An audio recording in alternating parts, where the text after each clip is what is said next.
Of international studies JNU से आपका बहुत बहुत स्वागत है। हमारे साथ विनोद कुमार, पूर्व राजनयिक है, फिजी में रह चुके हैं भारत के। बहुत बहुत स्वागत है विनोद जी आपका। सबसे पहला सवाल स्वर्ण सिंह जी आपका मैं आपसे करना चाहती हूँ, वो ये है कि मैं अभी आपका आर्टिकल पढ़ रही थी, इसी पर आपने लिखा है कि जो गतिशीलता है जिसका जिक्र हम लगातार हिंद प्रशांत महाक्षेत्र में कर रहे हैं, भारत उसमें किस तरह से अहम भूमिका निभाएगा जब लगातार भारत और प्रधानमंत्री इसकी वकालत करते हैं, समावेशी, खुला, मुक्त हिंद प्रशांत महाक्षेत्र। बिल्कुल आपने ठीक कहा कि ये भारत की जो हिंद प्रशांत महासागर को लेकर एक नीति है या रणनीति है, ये उसी का एक हिस्सा है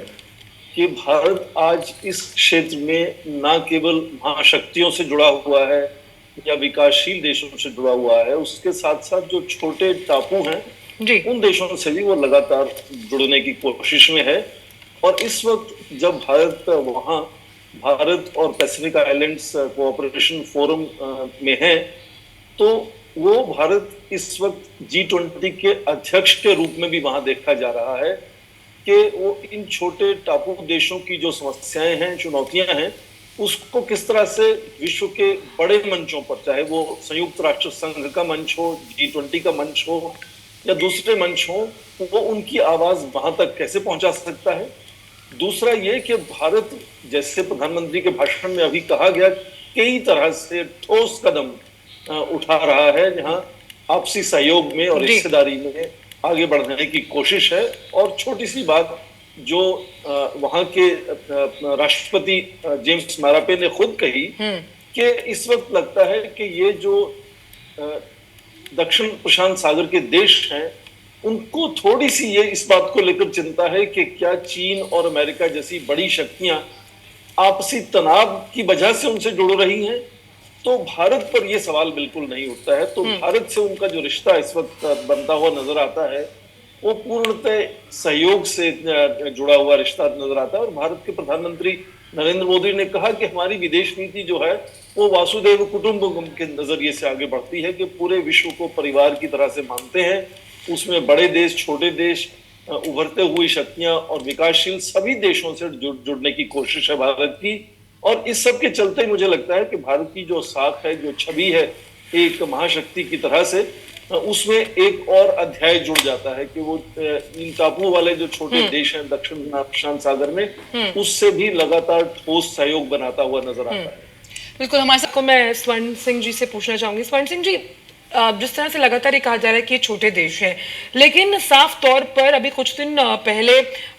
जो विदेश मंत्री उन्होंने कहा था कि हमारा दायरा हिंद महासागर तक सीमित नहीं है, हमें प्रशांत सागर तक जाना है। और शांग्रीला जो समिट हुआ था, संवाद हुआ था, उसमें भी प्रधानमंत्री ने हिंद महासागर के बारे में कहा था कि अफ्रीकी तटों से अमेरिकी तटों तक। तो जहां पर लगातार विस्तारवाद की भूमिका के साथ चीन आगे बढ़ रहा है, क्या हम इस बात को मान सकते हैं कि हम तो संप्रभुता की जो है वो बात करते हैं, लेकिन चीन कहीं ना कहीं विस्तारवादी नीति के साथ हिंद प्रशांत महासागर में मुंह बाए खड़ा है। और इसलिए उसी वजह से क्वाड की हम बात करें अन्य जो संगठन है जो हिंद प्रशांत महासागर की इस सुरक्षा के लिए काम करना चाहते हैं, बेहद अहम आज की जरूरत। हाँ, बिल्कुल आपने ठीक कहा कि ये पूरा जो हिंद प्रशांत भू राजनीति का पूरा एक नया अध्याय शुरू हुआ है, उसके पीछे चीन का ये उदय उसके पीछे है। और जिस तरह से चीन ने अपने व्यापार और निवेश से अपना प्रभाव इस पूरे क्षेत्र में बनाया है, वो बहुत सी महाशक्तियों को, खासकर पश्चिमी देशों को बिल्कुल ठीक नहीं लगता है कि वो रवैया ठीक है उनका। और वो कुछ हद तक इसलिए भी अब इस सब देशों के क्षेत्र में जुड़ रहे हैं ताकि चीन को जो अंतर्राष्ट्रीय मापदंड हैं, जो कायदे कानून हैं, उसके अंदर रखा जा सके, ताकि वो उसका प्रभाव जो है वो वहां अस्थिरता, असंतुलन की स्थिति ना वहां तैयार करे। तो इसीलिए आप देखें कि भारत भी उसमें एक बड़ी शक्ति की तरह से जुड़ा हुआ है। जो चार लोकतांत्रिक देशों का जो क्वाड है, क्वाड्रिलेटरल सिक्योरिटी फोरम, उसमें भारत जुड़ा हुआ है। और उसके अलावा भारत की अपनी लोक ईस्ट और एक्ट ईस्ट पॉलिसी है, पर उसमें खास बात ये समझना जरूरी हो जाता है, आपके 30 सेकंड में मैं कहना चाहूंगा, आज पूरे देश जो है वो भूमि से हटकर महासागर और दूसरे समुद्र में जो आयाम है, जो चीजें हैं, उससे जुड़ते हुए नजर आ रहे हैं। चाहे वो अंतर्राष्ट्रीय व्यापार की बात हो, या फिर वो ब्लू इकोनॉमी की बात हो, ग्रीन इकोनॉमी की बात हो, फूड फिशरी की बात हो, पर्यटन की बात हो, सब तरह से जो दुनिया के देश हैं वो समुद्र से जुड़ते हुए नजर आते हैं। और जब ये सोच बदलती है तो आप देखते हैं कि प्रशांत महासागर जो है वो दुनिया का सबसे बड़ा महासागर है। और ये देश जहां प्रधानमंत्री गए हैं वो 1/3 हिस्सा है प्रशांत महासागर का, यहाँ से दुनिया भर का व्यापार इधर उधर जाता है। और उससे सबसे बड़ी बात, यहाँ वहां के राष्ट्रपति, पापुआ न्यू गिनी के राष्ट्रपति जेम्स मारापे ने जो भी कही कि वो दुनिया का एक खास कार्बन सिंक एरिया है। जब आज प्रदूषण को लेकर दुनिया भर में परेशानी है, क्लाइमेट चेंज को लेकर परेशानी है, तो ये देश जो है वो बहुत खास तरह से जुड़ सकते हैं। और प्रधानमंत्री के जो खास इनिशिएटिव्स हैं, चाहे वो डिजास्टर रिलीफ को लेकर हो या वो क्लीन एनर्जी को लेकर हो, उन सब में ये देश सीधे जुड़ते हुए नजर आते हैं और बड़ा आदान प्रदान उसमें हो सकता है। इसीलिए भारत ने जो वहां सहायता दी है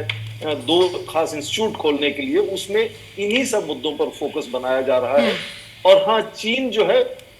उसकी तरह से भारत को नहीं ये लोग देश देखते हैं। भारत जो है वो उनको अपने आप कामयाब बनने में सहायता करता है, बजाय कि उन पर एक तरह से अपने परियोजनाओं को थोपने की कोशिश करता है। तो भारत का व्यापार भी बढ़ रहा है, चीन का व्यापार बहुत बढ़ा है। 90 के दशक से बढ़कर अब 15 मिलियन से वो ऑलमोस्ट 6 या 5 बिलियन डॉलर हो गया है।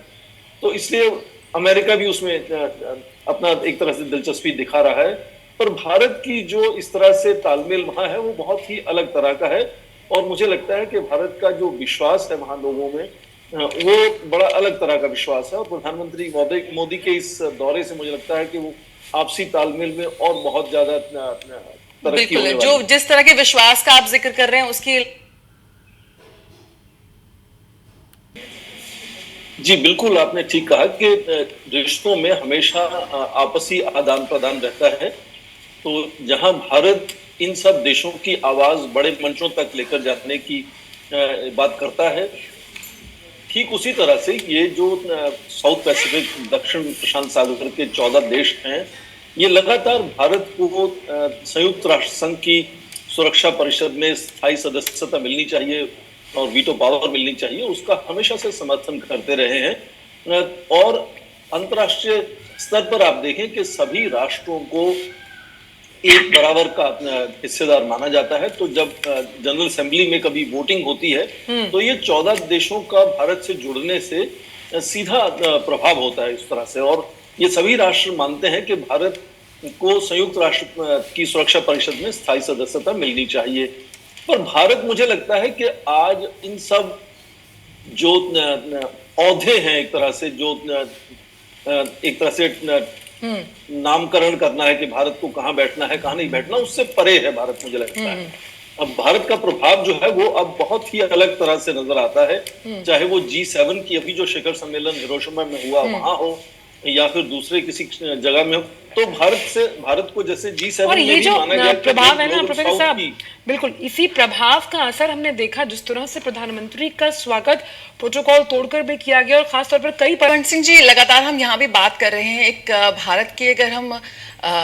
अगर फॉरेन पॉलिसी की यहाँ पर हम बात कर रहे हैं, विस्तारवादी नीति के खिलाफ किस तरह से एक सहयोगात्मक नीति के साथ यहाँ पर भारत बढ़ता नजर आ रहा है। और हाल के वर्षों में भारत ने ये भी साफ किया है कि जहाँ पर सहयोग की बात हो, एक साथ लेकर चलने की बात हो, वसुधैव कुटुंबकम की बात हो, लेकिन उसके साथ अपने हितों को ध्यान में रखकर कैसे वो अपनी नीति को लेकर आगे बढ़ रहा है, ये भी हम देख रहे हैं। इस विस्तारवादी नीति के खिलाफ एक ये सहयोगात्मक जो नीति है भारत की, आपको लगता है किस तरह से इसमें प्रधानमंत्री मोदी का विजन और जो उनकी नीति नियति है वो यहां पर खुलकर सामने आती है? बिल्कुल ठीक कहा। आप देखिए, जब वो पहली बार भारत के प्रधानमंत्री जापान गए थे सितंबर 2014 में,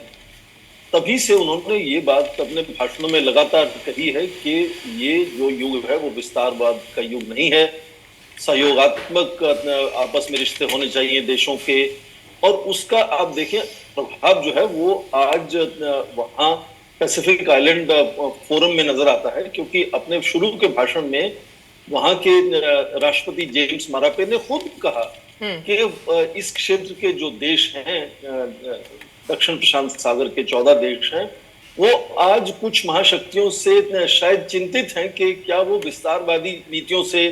इन देशों से जुड़ना चाहते हैं। तो उसका सीधा इशारा था कि भारत ऐसा नहीं कर रहा है। भारत के प्रति जो उनका विश्वास है कि सहयोगात्मक एक तरह से रिश्ते भारत से उनके बन रहे हैं, और इशारा दूसरे देशों की तरफ था कि कौन से वो दूसरे देश हैं जो विस्तारात्मक नजरिए से उनसे रिश्ते बढ़ाने की कोशिश करते हैं। तो मुझे लगता है कि भारत को अपनी जो अलग छवि है उसको उभार कर सामने लाने में एक बहुत अच्छा अवसर यहाँ भी नजर आता है। जिस तरह से भारत के प्रधानमंत्री का स्वागत हुआ, बहुत ही पारंपरिक भारतीय पारंपरिक तरीके से उन्होंने पैर छुए प्रधानमंत्री के, एयरपोर्ट पर आकर उन्होंने उनका स्वागत किया। ये बहुत ही अलग तरह के एक तरह से तालमेल को दर्शाता है, उसका प्रदर्शन करता है कि भारत के प्रधानमंत्री की छवि क्या है। वहाँ G7 के शिखर सम्मेलन में भी सभी खबरों में नजर आ रहा है कि अमेरिका के राष्ट्रपति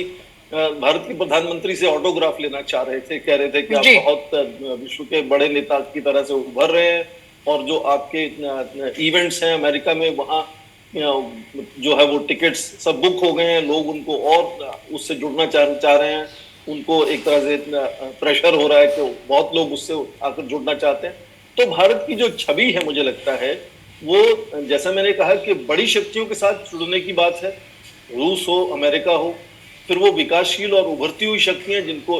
इमर्जिंग इकोनॉमीज कहते हैं उससे जुड़ने की भी बात है, और उसके साथ साथ ये ग्लोबल साउथ से जुड़ने की भी बात है, जो एक तरह से नॉन अलाइनमेंट मूवमेंट भी जो विकासशील देशों का होता था, और ग्लोबल साउथ की आज बात होती है। तो भारत को एक तरह से ग्लोबल साउथ का स्पोक्स पर्सन भी आज मुझे लगता है कि बड़ी शक्तियां मानती हैं, और यहाँ इस सम्मेलन में वो एक तालमेल नजर आता है कि भारत का ग्लोबल साउथ के जो देश हैं उनसे कैसा आपस में तालमेल है, उनका कैसे आपसी विश्वास है, और ठोस कदम खासकर उसमें जो उठाए जा रहे हैं कि किस तरह से एक के बाद एक प्रधानमंत्री ने अपने भाषण में उदाहरण भी दिए कि किस किस देश में भारत ने क्या क्या खास। बिल्कुल, साथ ही इस वक्त अपने टेलीविजन स्क्रीन पर हम ये तस्वीर सोलर अलायंस और सोलर कनेक्टिविटी को लेकर जिक्र करते प्रोफेसर साहब, जिस तरह से अगर हम इम्पैक्ट की बात करते, जो सेकंड FIPC समिट हुआ था उसमें साफ तौर पर ये समझ में आया था कि COP21 को लेकर ये तमाम देश कैसे आगे बढ़ेंगे, और उसी वक्त ये भी फैसला लिया गया था कि करीबन इन 14 देशों में से करीबन 43 ऐसी महिलाएं हैं जिनको सोलर एनर्जी में ट्रेन किया जाएगा, और इसीलिए हमने देखा कि कैसे सोलर कनेक्टिविटी, सोलर अलायंस को लेकर प्रधानमंत्री ने साफ तौर पर कहा कि मैं चाहता हूं कि तमाम देश और आगे आएं और आगे बढ़ें भारत के साथ। बिल्कुल, भारत का जो इंटरनेशनल सोलर अलायंस का फ्रांस के साथ इनिशिएटिव है वो बहुत बड़ा इनिशिएटिव है। उसमें 100 से ज्यादा देश जुड़ चुके हैं, और इन टापू वाले देशों में मुझे लगता है कि सोलर एनर्जी का बहुत अच्छी तरह से इस्तेमाल किया जा सकता है, और इनको जो पर्यावरण है उस पर कोई उसका नकारात्मक असर नहीं होगा, और ऊर्जा की उत्पत्ति होगी वहाँ। और भारत लगातार इन देशों की समस्याएं जो है, खासकर चाहे वो राइजिंग वाटर लेवल्स की बात हो, इन टापुओं को उससे खतरा है, या पर्यावरण के दूसरे जो समस्याएं हैं, वो अंतर्राष्ट्रीय स्तर पर जो क्लाइमेट चेंज समिट होती हैं वहाँ लगातार इन देशों की बात रखता रहा है, इनका समर्थन करता है, वहाँ उन देशों के साथ मिलकर बात करता है आगे बढ़कर। पर आपसी तालमेल में भी आप देखें, चाहे वो मैरीन साइंस की बात हो या कोस्टल इलाकों की जो हालत है उसको किस तरह से समझना है, खोज कैसे करनी है, उनको प्रशिक्षण कैसे देना है उन लोगों का, भारत वहाँ के राजदूतों को भी प्रशिक्षण देता है। तो बहुत अलग अलग तरह से जो उस कोऑपरेशन है आपस में, जहां भारत योगदान करता है इन देशों के साथ, वो उभर कर मुझे लगता है कि सामने आ रहा है। तो इसलिए भारत ने जब कहा कि भारत का फोकस अब वातावरण को लेकर, जलवायु को लेकर बढ़ता हुआ नजर आ रहा है, और भारत ने अपने लिए टारगेट्स रखे हैं, तो उन जो टारगेट्स की वजह से हमारे यहाँ जो इनोवेशन होने वाली है, जो रिसर्च एंड डेवलपमेंट होने वाला है, वो इन देशों को भी उसका सीधा फायदा भारत देना चाहता है, तो चाहे वो डेटा शेयरिंग की बात हो, स्पेस रिसर्च की बात हो, या फिर वो मैरिन रिसर्च की बात हो, एनवायरनमेंट को लेकर हो, डिजास्टर रिलीफ को लेकर हो, बहुत से चीजों में भारत एक तरह से वहां जाकर उनकी सहायता कर सकता है। और वो देश भी बहुत अलग तरह से, एक तरह से भारत की कई चीजों में समर्थन कर सकते हैं। और भारत ग्लोबल साउथ की आवाज, जैसे आपने कहा है, वो ये देश प्रदर्शन करते हैं उसका, कि भारत की और उनका किस तरह से पूरा विश्वास है कि उनकी बात वो अंतर्राष्ट्रीय मंचों पर लेकर जाएगा और उनका समर्थन करेगा। उनकी जो चुनौतियां हैं, समस्याएं हैं, उनका न केवल आपसी तालमेल से सुलझाने की कोशिश करेगा, बल्कि उसके साथ साथ अंतर्राष्ट्रीय मंचों पर भी उसकी बात आगे बढ़ाएगा। और G20 की अध्यक्षता के चलते मुझे लगता है कि बहुत से देश चाहते हैं कि G20 की जब बैठकर बातचीत हो तो उसमें सभी देशों की बातचीत उसमें होनी चाहिए। और ग्लोबल साउथ के देशों की आवाज आज भारत है, तो वो G20 में जब दुनिया की सबसे बड़ी महाशक्तियां इकट्ठी बैठेंगी, तो क्या इन छोटे देशों की जो समस्याएं हैं वहां उस पर बातचीत होगी या नहीं? बिल्कुल बिल्कुल प्रोफेसर साहब, अनुभवों को दूसरे देशों के साथ साझा करना, ये भारत के आचार विचार में शामिल है। प्रोफेसर साहब, ये नहीं लगता आपको कि पहले प्रधानमंत्री हैं भारत के जो पापुआ न्यू गिनी पहुंचे, इससे पहले हमने देखा था प्रणब दा पापुआ न्यू गिनी गए थे, क्या हम मान सकते हैं देर आए दुरुस्त आए? क्योंकि जिन हम क्षमताओं की बात कर रहे हैं, जिन अपॉर्चुनिटीज का हम जिक्र कर रहे हैं, it's a win win situation दोनों के लिए। हाँ, आपने खुद कहा और प्रधानमंत्री ने अपने भाषण में भी ये कहा कि उनके पिछले यात्रा में और इस यात्रा में अंतराल होगा, और जाहिर है कि बहुत सी दूसरी प्राथमिकताएं रही होंगी भारत की विदेश नीति के लिए, या प्रधानमंत्री के अपने जो कार्यक्रम रहते हैं। पर ठीक है कि आज फिर से भारत के प्रधानमंत्री वहाँ हैं, और जो आपसी तालमेल है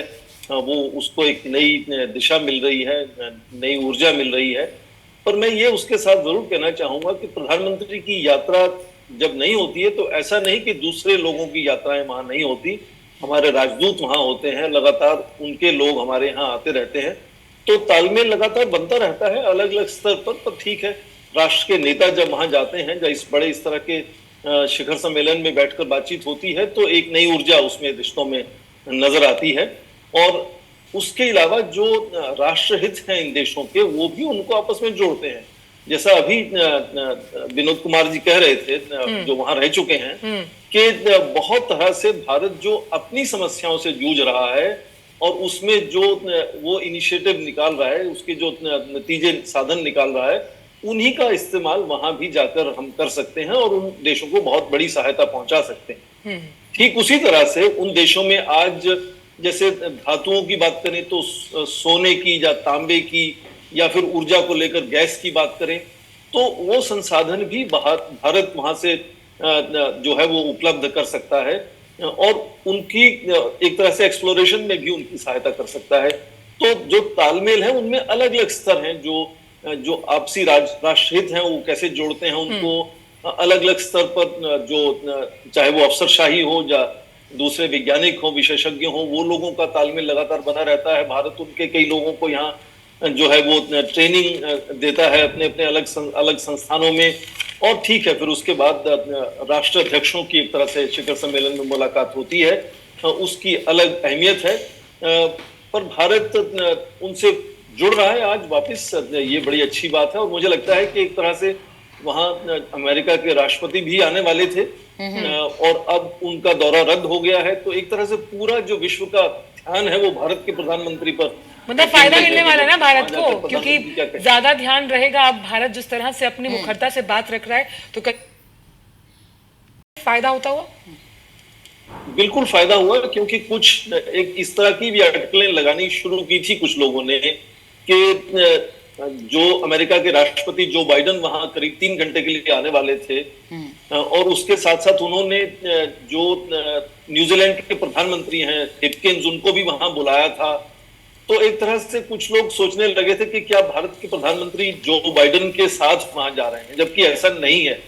तो अब वो दौरा रद्द होने से ये बिल्कुल साफ हो जाता है कि भारत के प्रधानमंत्री हैं जो अपने राष्ट्र हितों की वजह से, अपनी सोच से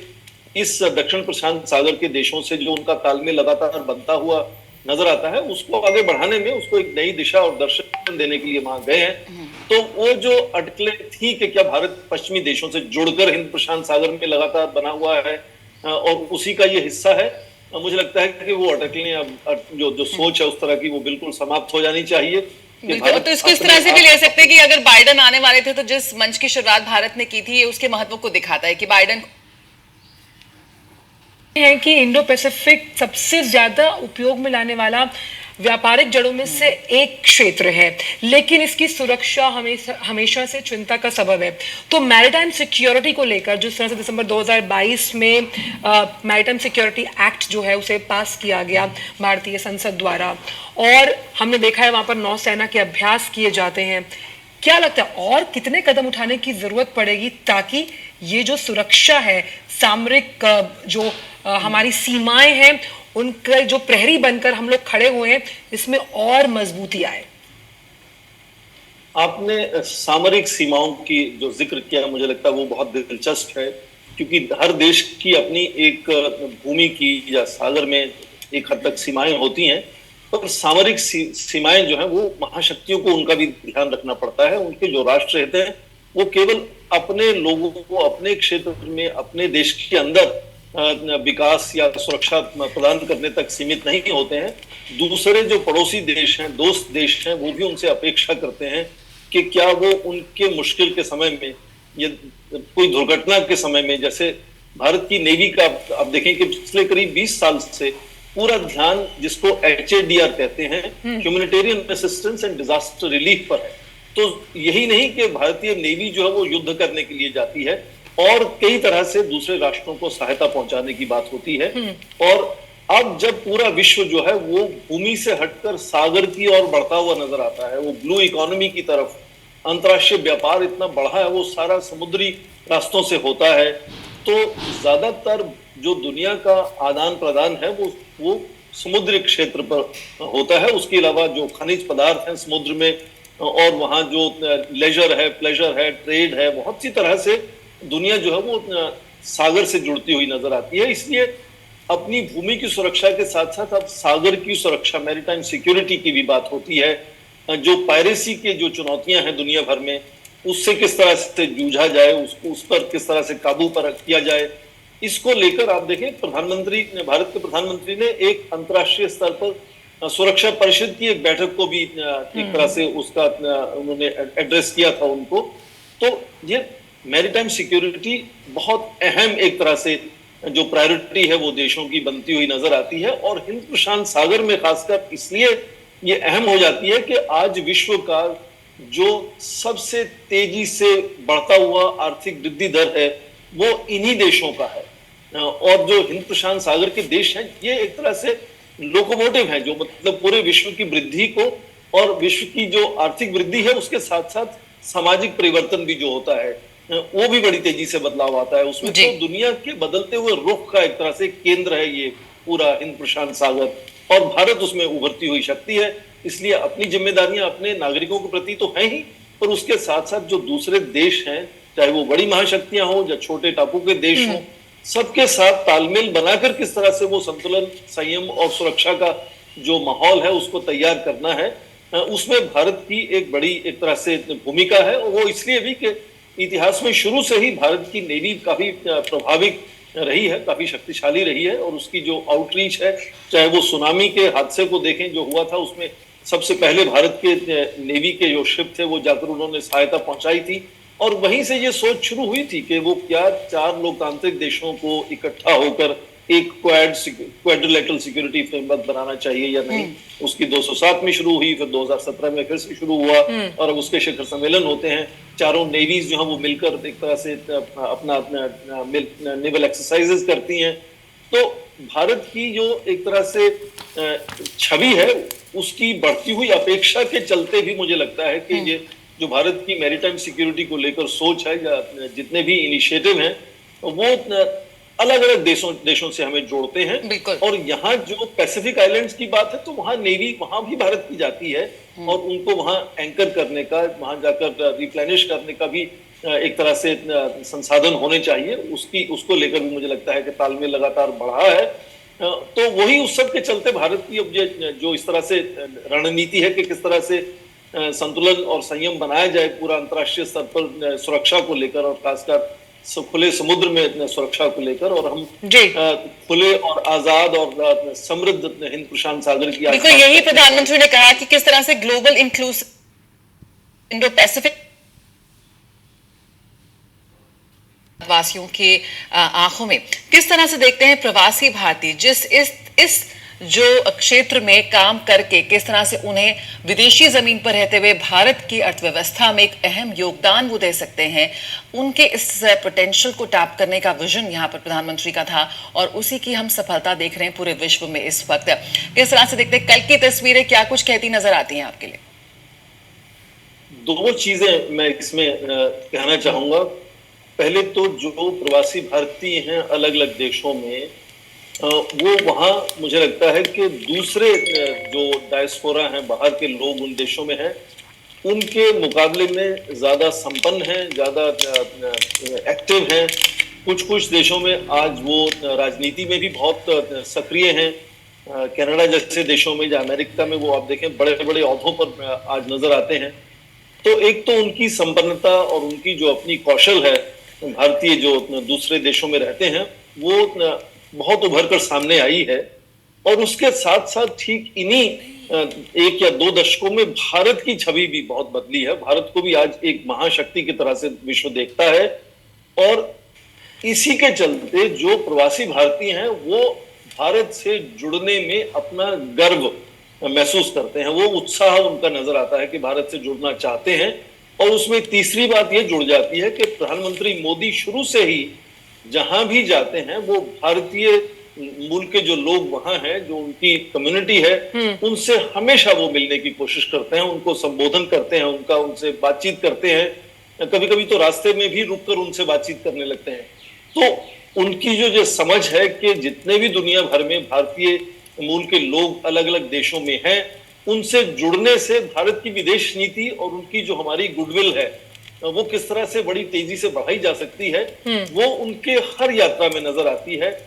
और खासकर बड़े देशों में ज्यादा संख्या में रहते हैं भारतीय मूल के लोग, तो कभी कभी बहुत बड़े एक तरह से स्टेडियम में जाकर उनको संबोधित करते हैं वो अलग अलग देशों में जाकर। पर यहाँ छोटे देश पपुआ न्यू गिनी में भी आपने देखा कि भारतीय मूल के जो लोग हैं वो एकत्रित हुए और प्रधानमंत्री मोदी से मिलना चाहते हैं। तो हम मान सकते हैं प्रोफेसर साहब कि 7 गुना छोटा देश है पापुआ न्यू गिनी भारत से, और जिस तरह से कई मान्यताओं को तोड़ा गया, प्रोटोकॉल से अलग जाकर खुद जो प्रधानमंत्री हैं पापुआ न्यू गिनी के वो स्वागत करने के लिए पहुंचे, और सूर्यास्त के बाद कभी भी किसी राष्ट्राध्यक्ष का स्वागत नहीं होता पापुआ न्यू गिनी में, इस परंपरा को भी बदला गया। तो क्या हम मान सकते हैं जिस वैश्विक साख विश्व गुरु बनने की राह पर भारत चल पड़ा है, कि जब क्वाड समिट हुआ है अभी G7 की साइडलाइंस पर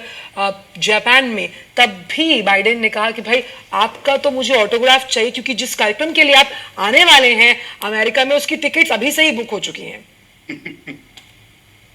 आप देखें कि चाहे वो आम जो सड़क के किनारे पे खड़े लोग होते हैं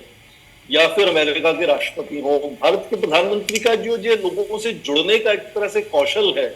वो मुझे लगता है बहुत सक्षम है। और उसी के चलते जैसा आपने अभी जिक्र किया कि अमेरिका के राष्ट्रपति भारत के प्रधानमंत्री का ऑटोग्राफ लेने की बात कर रहे थे, या फिर लोग उत्साह से उनको पोर्ट मोर्सवे में, ये पपुआ न्यू गिनी में जिस तरह से नारे लगा रहे थे या मिल रहे थे, तो वो उनका जो जनता से जुड़ने का, लोगों से जुड़ने का एक कौशल है, मुझे लगता है कि वो बहुत ही सहायक है भारत की विदेश नीति को, भारत की छवि को आगे बढ़ाने में। और उसी के चलते आप देखें कि भारत की छवि भी बदली है, और प्रधानमंत्री की छवि तो जाहिर है कि विश्व स्तर पर उभर कर सामने आती है। तो वो एक बड़ा उनका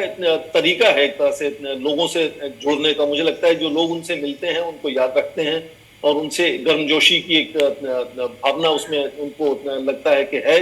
और इसीलिए आप देखें उनके भाषण में भी बहुत से नेताओं को नाम से जिक्र किया उन्होंने, कि ये नेता भारत आए थे, कब आए थे, कैसी तालमेल हुई थी, क्या बातचीत हुई थी।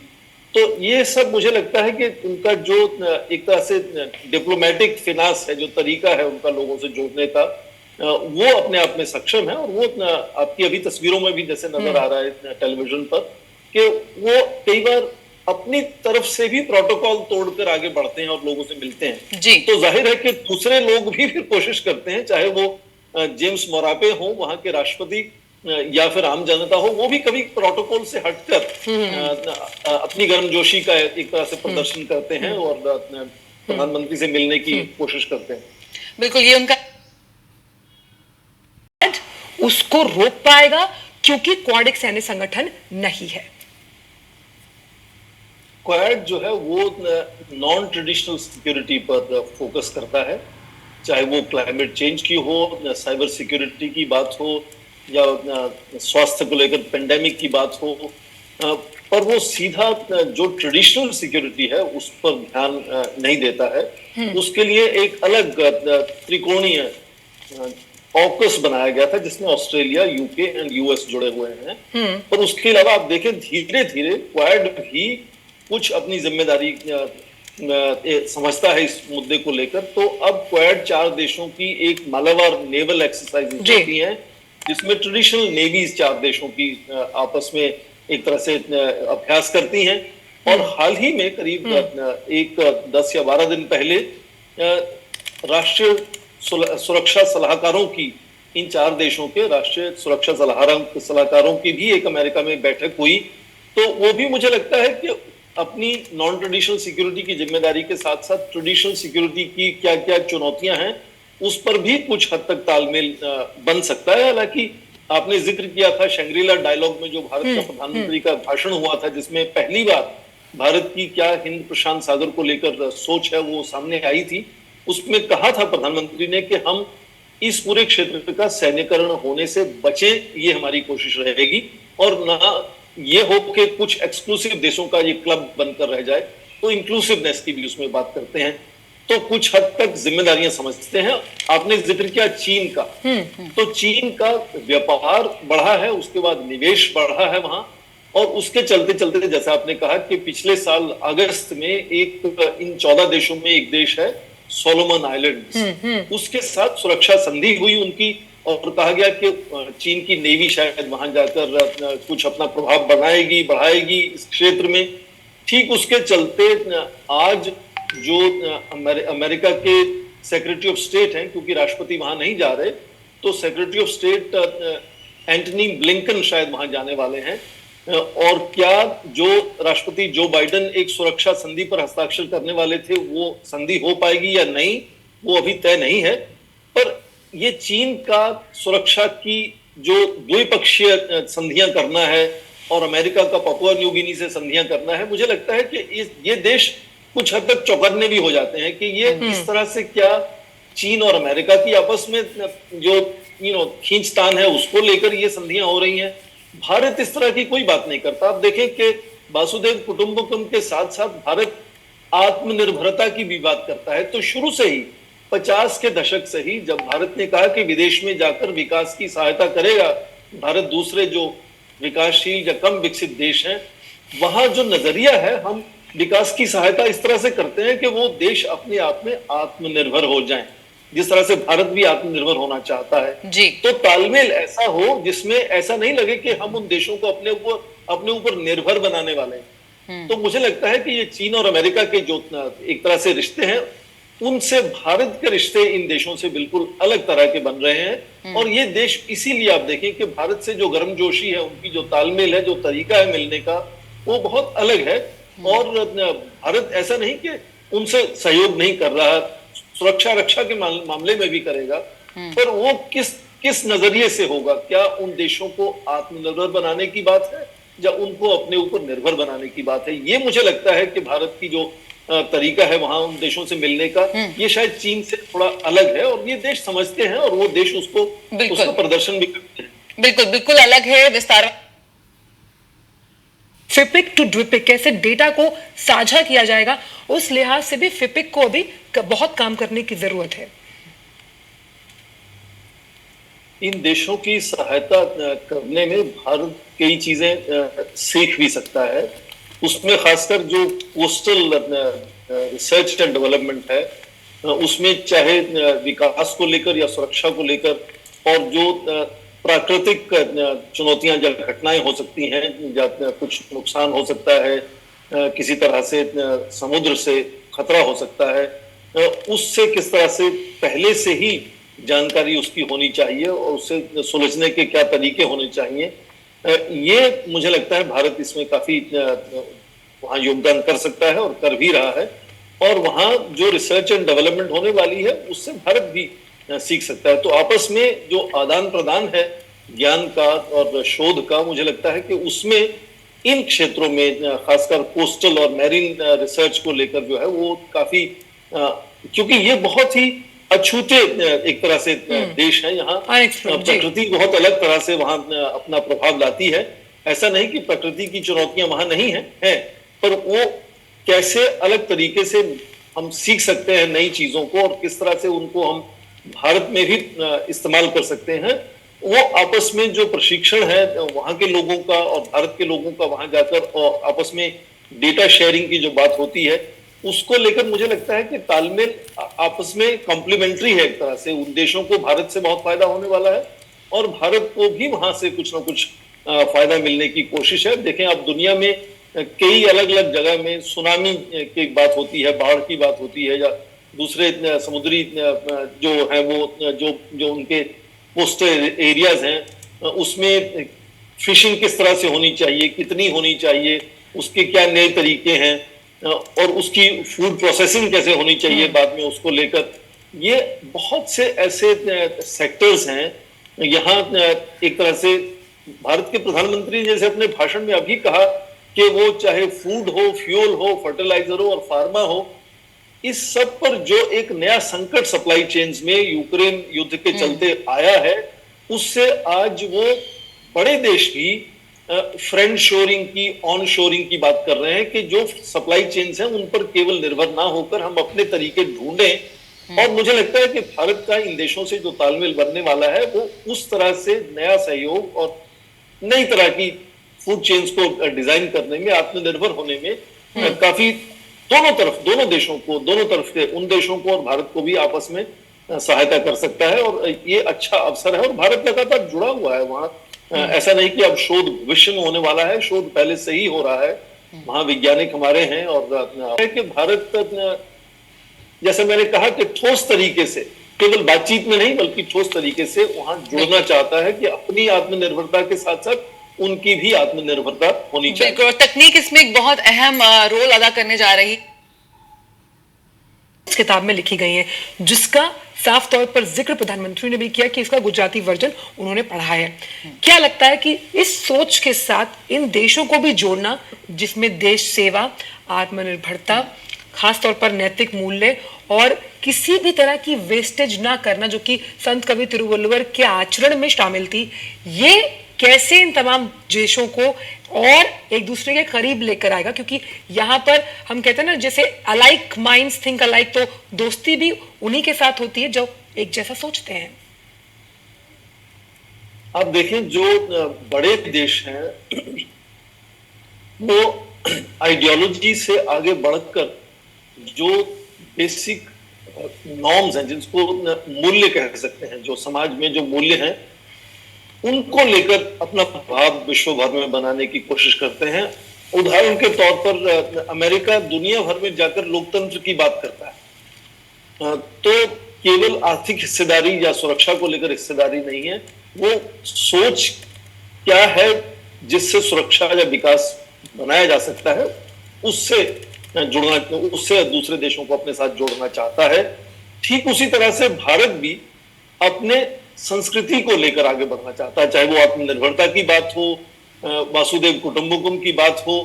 तो ये जो भारत की संस्कृति है उसको लेकर भारत अपनी विदेश नीति आगे बढ़ाना चाहता है और दूसरे देशों से जुड़ना चाहता है। और किस तरह से भारत पहले ही दूसरे देशों से जुड़ा हुआ है, और खासकर जो भारतीय मूल के लोग अलग अलग दुनिया भर के देशों में हैं, उनके साथ तालमेल संस्कृति को लेकर किस तरह से हो सकता है, और वहां के जो दूसरे देश के अपने लोग हैं उनके साथ भी क्या भारत की संस्कृति को लेकर तालमेल बनाया जा सकता है। जी। ये बहुत ही एक तरह से मौलिक विचार है, जिससे दूसरे कई तरह के हिस्सेदारी साझेदारी बनाने में बाद में एक तरह से अवसर मिलते हैं। तो भारत संस्कृति को लेकर अब आगे से आगे अपना एक तरह से जो सोच है उसको साझा करता है दूसरे देशों में जाकर। उसी का एक हिस्सा है कि यहाँ भी भारत के प्रधानमंत्री ने ये एक इनिशिएटिव लिया, जिसमें दिखाया गया कि भारत के बहुत महान जो संत हैं उनकी क्या विचारधारा रही और किस तरह से सोचते थे, या किस तरह से भारत का वो एक तरह से धरोहर है भारत की सभ्यता में वो एक सोच। तो क्या वो सोच आज भारत की विदेश नीति को समझने में कुछ सहायता कर सकती है, जैसे दूसरे देश समझना चाहें कि भारत की विदेश नीति के पीछे सोच क्या है। बिल्कुल। तो ये सांस्कृतिक जो हम अपना आदान प्रदान करते हैं और संस्कृति से जोड़ना चाहते हैं विश्व को अपने साथ, तो वो चाहे योग हो या दूसरी चीजें हो, तो उससे मुझे लगता है कि लंबी दौड़ में एक तरह से लंबी तरीके से सोचा जाए तो देशों को आपस में जोड़ने का आर्थिक संबंध बनाना जल्दी होता है, पर खत्म भी जल्दी हो सकता है। बिल्कुल। सुरक्षा संबंध बनाना कुछ और मुश्किल होता है, पर थोड़ी देर के बाद वो खत्म हो सकता है। सांस्कृतिक तरीके से जब आप जुड़ते हैं राष्ट्रों से, तो वो समय लेता है और बहुत देर तक वो आपस में दूसरे देशों को जोड़ता है। भारत की इसीलिए पूरी सोच विदेश नीति की अब संस्कृति को लेकर आगे बढ़ने में भी है। बिल्कुल। तो सबका साथ, सबका विकास, विश्वास। प्रधान, समय की कमी है हमारे पास, तो एक फाइनल कमेंट आपसे प्रोफेसर स्वर्ण सिंह। जब हम सेवा की बात करते हैं, समर्पण की बात करते हैं, सम्मान की बात करते हैं, समान दर्जा देने की बात करते हैं, भारत हमेशा से उसका मुखर दावेदार और उसकी वकालत करता रहा है। सबसे इम्पोर्टेंट की टेक अवे, अगर हम जो ये अभी दौरा है जिसमें हम हिरोशिमा की बात करें, जहां प्रधानमंत्री ने मुखर तौर पर अपनी बात कही, जिसमें जेलेंस्की भी मौजूद थे, या फिर पापुआ न्यू गिनी जो कि अभी दौरा चल रहा है, फिर वो सिडनी जाएंगे, ये सेवा, समर्पण, सामान, आचार विचार की मुखरता से बात करने वाला भारत अब वैश्विक गुरु के राह पर चलने के लिए आगे बढ़ रहा है। इस पर आपका एक टेक। सबसे बड़ी उदाहरण भारत की बदलती हुई छवि की यह है कि आज भारत सभी महाशक्तियों से तालमेल बनाया हुआ है। भारत में शायद कोई और इस तरह की महाशक्ति नहीं है जिसका सभी महाशक्तियों के साथ तालमेल अच्छा हो। इसीलिए पूरी उम्मीद है कि G20 के सम्मेलन में राष्ट्रपति पुतिन भी भारत में आएंगे, दिल्ली में आएंगे, और जो बाइडेन भी भारत में आएंगे, जबकि शायद ही कोई दूसरी राजधानी है जहां ये दोनों नेता बैठकर आमने सामने बातचीत कर सकें। तो सबसे पहली बात तो ये कि जो भारत का समर्पण, सेवा और जो ये आपसी समृद्धि को बढ़ाने का जो सोच है, उससे भारत सभी देशों से, तो मल्टी अलाइनमेंट की हम बात करते हैं, नॉन अलाइनमेंट से मल्टी अलाइनमेंट की और हम बढ़े हैं। तो सभी बड़ी महाशक्तियों से, सभी उभरती हुई जो आर्थिक व्यवस्थाएं हैं, सभी बड़े विश्व स्तर के मंचों में, सभी विकासशील कम विकसित देशों में और ग्लोबल साउथ के देशों में, ये सभी देशों से भारत का जो जुड़ना है, वो मुझे लगता है उसमें भारत की ताकत का नहीं, भारत की सोच का प्रभाव नजर आता है। तो हम तो हम मान सकते हैं कमे कमे हमारे पास प्रोफेसर साहब की मैं अकेले ही चला था जानिब, लेकिन मैं आगे बढ़ता रहा, कारवां हमारे साथ चलता रहा।